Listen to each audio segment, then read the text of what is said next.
L'Afrique de l'Ouest connaît ces derniers temps des coups d'État militaires qui peuvent certes paraître dérangeants.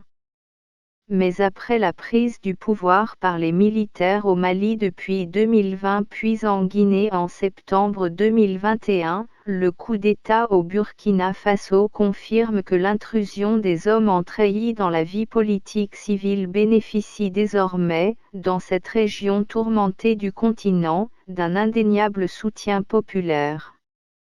Cela est dû du fait que les populations n'ont plus la peur de descendre dans la rue pour s'opposer à ces changements de pouvoir, comme ce fut souvent le cas lors des 70 coups d'État qui ont interrompu des processus démocratiques en Afrique, entre 1958 et 2018. En 2015, les Burkinabés avaient d'ailleurs massivement envahi la capitale Ouagadougou pour mettre un terme à une tentative de coup d'État militaire, jugée cette fois-là illégitime.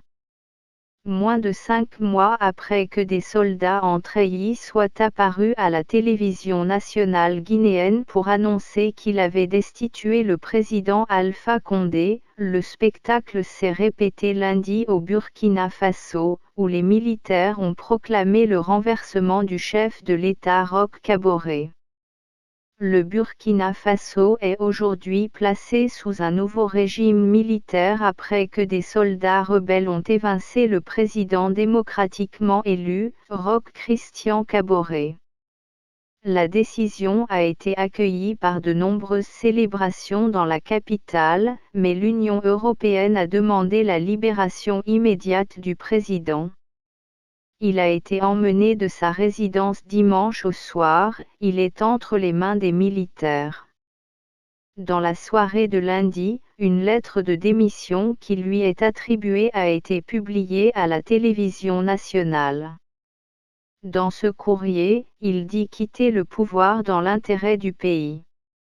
Son compte Twitter a également cessé de publier des messages il y a 19 heures, ce qui suggère qu'il est en quelque sorte détenu.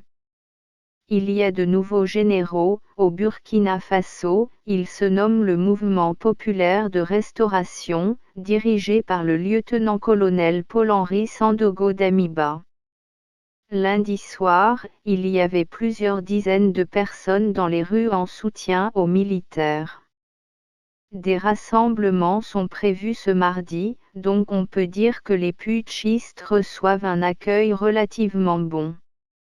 Mais on pourrait aussi soutenir que l'armée essaie de faire du capital politique à partir du mécontentement populaire qui existe dans le pays depuis 2015 à cause de l'insécurité. Maintenant c'est l'armée qui dit au peuple ce qu'il veut entendre.